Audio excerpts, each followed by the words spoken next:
As if he's not gonna get caught. As if he could just drive that car forever. Zero long-term thinking here. All right, we're finally back with some more Joyner Lucas. Checking out the song called Ross Capicchioni, something like that. May mispronounce it, my bad. Let's get into it. The video you're about to see is based on true events that took place in Detroit on June 6, 2007. Viewer discretion is advised.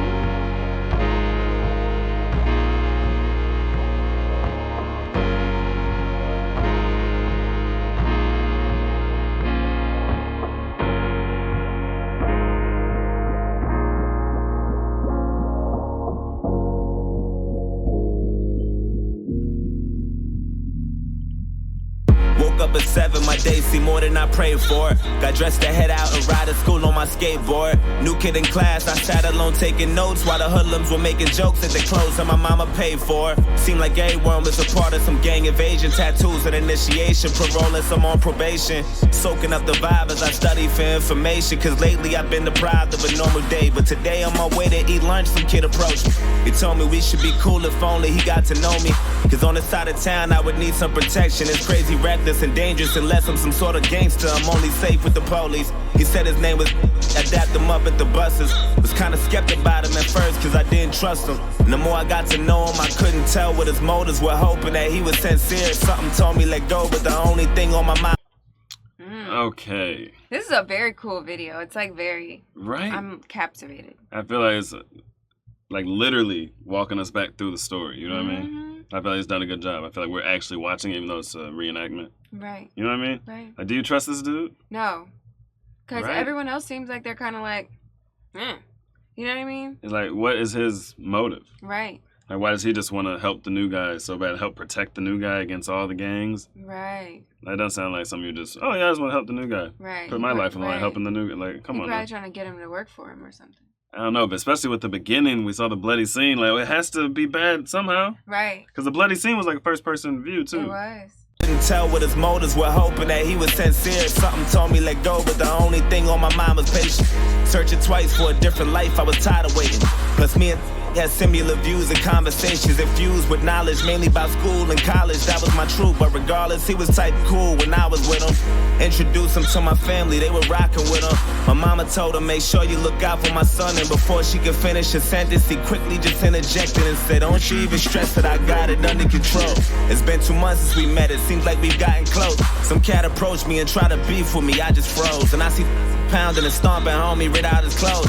Called me his brother and told me he got me to the fullest. Even if that means bullets, bullies, gangs, AKs, and choppers to their killers. That's the realest shit I ever witnessed. A few weeks later, my uncle sold me a Honda Civic. A 93 with no license plates and no registration. Just thinking about every place I'ma go when I finally get it. And then he asked me for a ride around the block, some distance from where I was parking. Instantly, I knew that spot was sketchy. My mama would kill me. My intuition told me not to. I knew it was wild, and plus I knew I had no business or place on that side of town. And I read about some chick who went lurking without a sound and got murked and a body found in the dirt with 1,000 rounds. It was worse than abandoned buildings, abandoned villas, and scammers and killers provoking gangsters. But maybe I'm overthinking. Maybe. That's always the worst. The plot thickens. When you're friends with some people that are into some dirty stuff, and then it's like they ask you for something, and you feel the pressure of like, well, you're their friend, but also you know you shouldn't be doing this. Right. You wouldn't be doing this if it weren't for them. Yeah. Especially when you build that friendship not knowing the depths of the dirt they're in. Right. Like, you might know something. You might not know anything, though. Right. Like, he's new to school. Oh, this guy's going to help protect me. This is a very dangerous school. People are trying to fight me. Right. Okay, we'll be friends. Like, he probably didn't know what this guy was capable of or what he was into. And he probably needed that alliance. Right. Like he said, he almost got jumped, and then his homie jumped in and protected him. Here we go. Dang, I want to know, what is he up to? Well, you're about to find he's out. painting a picture like he's a bad guy. It may not be that way, though, and it may not stay that way. Right. He might actually end up taking bullets for his friend or something. Who knows? Maybe. I don't know. I just want to know. builders, abandoned villas, and scammers and killers, provoking gangsters. But maybe I'm overthinking. Maybe I might be straight just as long as I pump the brakes and try not to think about it. Just trust I'll be fucking safe. And then I told him, let's go. Hop in. He dabbed me up and started telling jokes the whole ride there. Had me cracking up as we were getting closer. I felt funny, my stomach turned. And then he told me go left, make another turn, go right, and drive slow. As I looked, it was all abandoned and quiet. Not a single person in sight, and nobody standing. And right when I pulled the car to the side, he said, right here, sit still. Turn the car off and chill. And I started to panic, he told me relax. Then he pulled the keys out the ignition and hopped out and laughed. Then my light flashed in an instant. He inched to my driver door and I tried to lock it. I couldn't. He ripped me right out my seat and then grabbed the side of his jeans and then put out the shotty. And all I heard was a screech and he shot my arm into pieces. I'm thinking I must be dreaming. And another shot to my chest and my stomach squeezed and my breath from my lungs collapsed. And I'm down on my fucking knees asking him why. He looked at me. I looked him dead in the eyes and he smashed my face with the barrel. Knocked all my teeth to the sky. And I heard a sound of the shot. He cocked back. He pressed the heart against my head and blew my fucking top back. Boom. I'm still conscious, I'm breathing. I'm still moving, no clue as to why I'm not dead. All this blood that I'm losing and I heard my car drive off. Then I looked up and seen the sun and that was all that I saw. Then I heard my conscience tell me, get up, nigga, get up. You're losing blood, oh my. Don't fall asleep or you'll die. Stay awake and move as much as possible, there's no time. Find some help and try to yell, you ain't too well, oh God. Wake up, nigga, wake up. Wake up, nigga.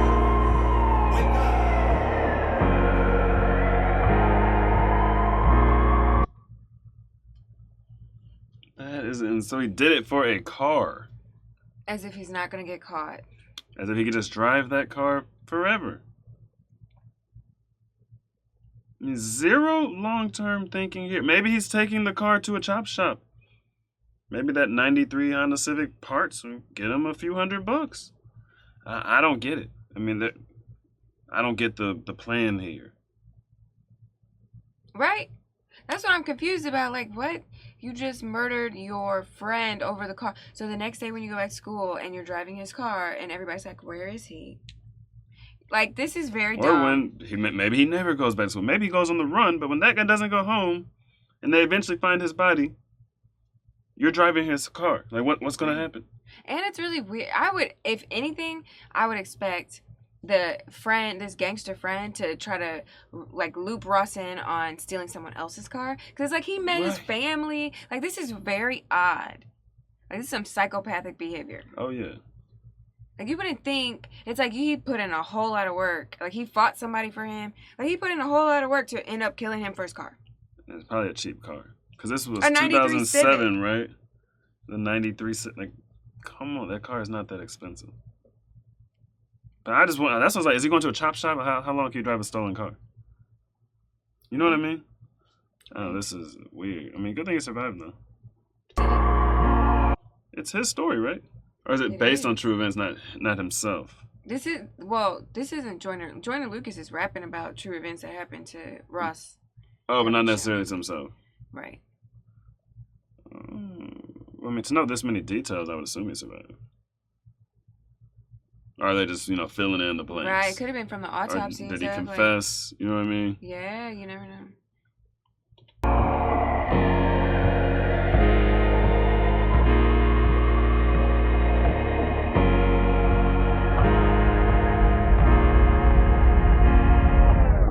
Woke up at 7, my day was worse than I prayed for. Got dressed to head out and down the stairs from the 8th floor. New kid in class, he sat alone taking notes while my niggas were making jokes at the clothes that his mama paid for. Had no family, but was cool with the local gangsters tattoo. Oh, so now he's telling from the other guy's perspective. Dang, did he survive or not? Probably not. We're about to find out. At first I was thinking this was Joyner Lucas telling his own story, but now, okay, you're saying it's not that. Kind of makes sense. Yeah. Probably. I mean, that didn't look like a very survivable situation. No. People have survived crazier than that. People have.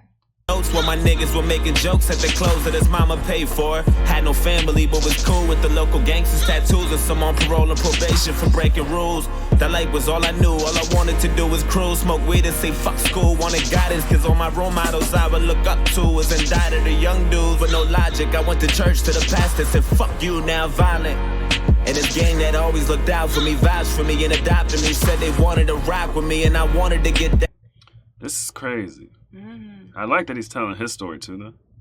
Right? You know what I mean? But that's something that you don't hear very often. I mean, not that it makes a difference once you've done what he did. Right. Like, story doesn't matter at that point. But like, if you do want to like have an impact on the world, it's nice to know kind of like a backstory of like where some people may have came from. You know what I mean? If you want to help out, kind of need information like this. And you can't just say one video, but like a lot of these stories are similar.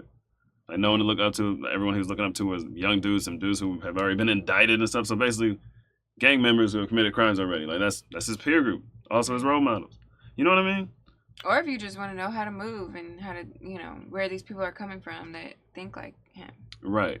It's like reason is probably not going to help you out in a situation like that. Right. That always looked out for me, vouched for me, and adopted me. Said they wanted to rock with me, and I wanted to get down. Guess there was something missing. Everything comes with a price. There's only one condition. All you gotta do for initiation is kill an innocent victim and leave them there with no witnesses or no snitches. If you do that, be down with the click. And that's for life. So don't you ever think you're getting out of this shit. I thought about it. Soaking up the vibe as I study for information, trying to choose my victim, plotting the weakest prey. But today on my way to eat lunch, I approached him and told him we should be cool if only I got to know him. Cause on his side of town, he would need some protection. It's crazy, reckless, or phony, unless he's some sort of gangster. He only saved with the police. He said his name was I dapped him up at the buses. Was kinda skeptical about me at first cause he didn't trust me. Then the more he got to know me, he couldn't tell what my motives were, hoping that I was sincere. But little did he know I was trying to snake him and pop and break him. Just need the perfect opportunity, I'm tired of waiting. Had murder running through my head, I knew the death was coming. He introduced me to his family, I was jealous of him. His mama told him, make sure you look out for my son. And before she could finish his sentence, I quickly just interjected and said, don't you even stress it. I got him to the fullest, even if that means bullets, bullies, gangs, AKs, and choppers till they kill us. I was lying to the fucking limits. Took advantage when he said he had that Honda Civic, a 93 with no license plates and no registration. Just thinking about every place I'ma go when I finally kill him. And then oh yeah, I forgot he didn't have license plates or registration, so the car can't trace it back to him. Dang, yeah. I forgot about that part.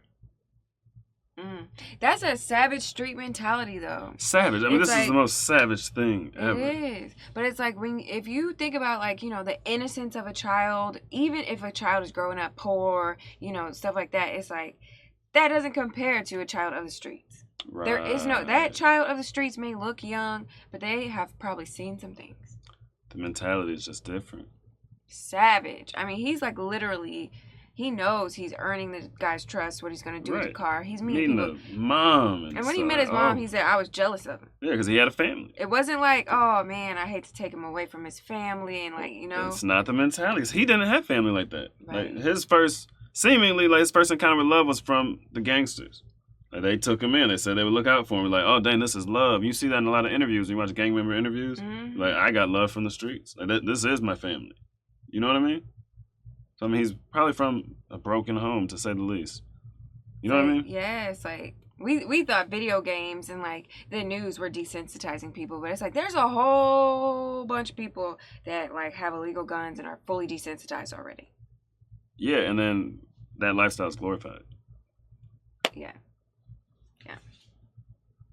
License plates and no registration, just thinking about every place I'ma go when I finally kill him. And then I asked him for a ride around the block, some distance from where he was parking. Instantly I knew my chance was coming, I'm ready to drill him. Then he told me, let's go, hop in. I dapped him up and started telling jokes, the whole ride did. Had him cracking up as we were getting closer. He felt funny, I think he knew something was coming. That look he had was enough to tell me, but fuck it, go right and drive slow. As he looked, it was all abandoned and quiet, not a single person in sight, and nobody standing. And right when he pulled the car to the side, I said right here, sit still, turn the car off and chill. Then he started to panic, I told him relax.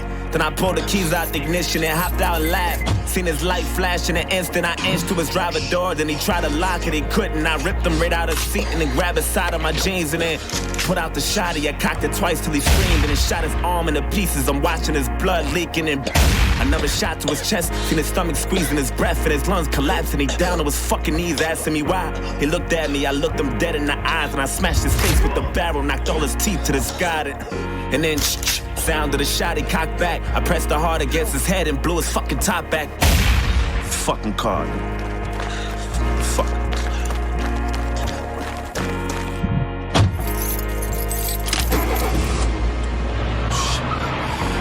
Fuck. Hey, get the fuck out my way, you faggot. Fuck. Oh, shit. Fuck, come on. Come on, pick up, come on. Yo, I did it. I killed him. Yo, I had that nigga screaming. I just fucking blood everywhere. Don't talk too much over the phone. Meet me at the spot. Alright, one. True event. Wait. So it's a real story from the Oh, skateboarder. snap. Oh, snap. We gotta watch that. Hold up. Oh, snap. So it's a skateboarder's unbelievable survival story, Ross Capicchioni. That's 14 minutes, though. Dang, we can't. Yeah, that's too long. Well, I can't wait till we check that out. Well, what'd you think of the... That's a crazy story. Okay, so for one, I love that Joyner Lucas did it like this. Like, just like in I'm Not Racist, both angles. Yeah. And it totally, even though the hood, gangster dude was not, like, that wasn't acceptable what he did, and it was definitely disgusting, it definitely added some texture and some layers to the story. Well, it makes it understandable, even though you don't agree with the action. You're like, It's like a puzzle. How someone could end up in that position doing that thing, even though it's crazy. It's not something you can really wrap your mind around or understand. But it's Right. you know what I'm saying? Like, you can't really It's empathize like with it, but you can kind of understand how someone would get to the point where they would do something so heinous. Right. I feel You know like what when I'm you saying? find a victim, it's like you're always like, how did this happen? Like, what led to this? There must have been some kind of motive. But then it's like, from the other angle, the whole entire motive was that he's living in a whole different psychology, but we got to see that. So, what do you think? Right. I mean, I thought it was crazy, but also not surprising. And we watched a lot of soft white underbelly interviews and just different gang interviews and things like that. So, I mean, it doesn't surprise me that stuff like that happened. I remember growing up, you hear about gang initiation killings. Like, we grew up in St. Louis, Missouri. You hear about it in the news. Like, not in my neighborhood, but you would hear about it like, dang, these are just normal people getting killed. This is crazy. We got to be careful when we go out. You know what I mean? So, I mean, it doesn't surprise me at all. I like how he told the story, though. How he told both sides of it. Yeah. You also got to be so careful moving to the hood. That's what I was going to say. I want to know how he ended up in the hood, but maybe we'll find out when we do his story. Right. Because it's like, he introduced, so in the beginning, I'm sitting here thinking like, okay, this is very interesting because like, he's quite trusting. Like, as much as, the gangster dude was totally wrong, it's like, Ross's side of the story, it's like, he's not coming from that same place at all. Same environment. He was looking just like some easy prey. You know what I'm saying? Because he's introducing his family so quick. He's taking him in his car so quick. It's like... I mean, this is high school. You kind of meet family pretty fast in high school. It's not like he was dating the dude. You know what I mean? Like, you make friends, they come over after school. But, I mean... You know what I'm saying? Like, for high school? They do, but I just think that, like, being suspicious of people... I mean, maybe it's just because I'm a girl. Yes. I've always been just kind of, like, suspicious of people, and not as much. Like, in high school, wasn't as sharp with it, but it's like, he seemed so trusting, and I was like, oh, you better be careful. Easy to say from our shoes, though, I mean, yeah, but even, like, thieves and stuff, just somebody that come over and steal your stuff. It's like, I can't remember a time when I had somebody come over that I just met that same week. He said 2 months. It took 2 months to meet the family? That's what I thought he said. Oh, well, I'm just trying to think. That's not crazy for high school. That's not crazy. And he was a little skeptical at first, but it's like, dang, he didn't have many options. Yeah. Just like the gangster dude was like, well, I need to do this so I can get my love from the streets. Right. So it's like, what were his options? Oh, no, I'm not going to do it. Then what's the gang going to do to him? Just jump him or something? Kill him? What do they do? I don't know. Right. They're probably not like, oh, you don't want to join the gang? Oh, it's cool. It's cool, man. Have fun, guy. Have fun. Live your life. It's probably not like that. Right. And then also it's like, gangster friends, it's like, in a way, it's like, is it better to befriend them or to be their enemy? Right. You live in that neighborhood. It's like, probably not going to work out being the enemy. Right. But you never expect them to, like, target you for, like, killing. Yeah, but you never know. Like, if anything, you got to have your guard down. Right. I mean, it's like, danged if you do, danged if you don't. So, like, from Ross's perspective, it's like, he needed protection as well. Just like the other guy probably wanted protection. With the gang, love from the gang and protection with the gang. Mm-hmm. So it's like, I get both of their kind of... why they both would do what they did. Man, yeah, for sure. That's messed up. So messed up. That's all I have on this one. Thank you for watching this video. Let us know in the comments if you know any more details about this, if you have a story like this. This is very fascinating, very interesting. We want to know your thoughts. Make sure you like the video and subscribe to the channel if you're not subscribed. Until next time, that's a wrap. I don't know. Tell me, man, what do you know? What do you know? Me and my boys on the road. You to go. She told me, boy, you to go. Like, I don't know.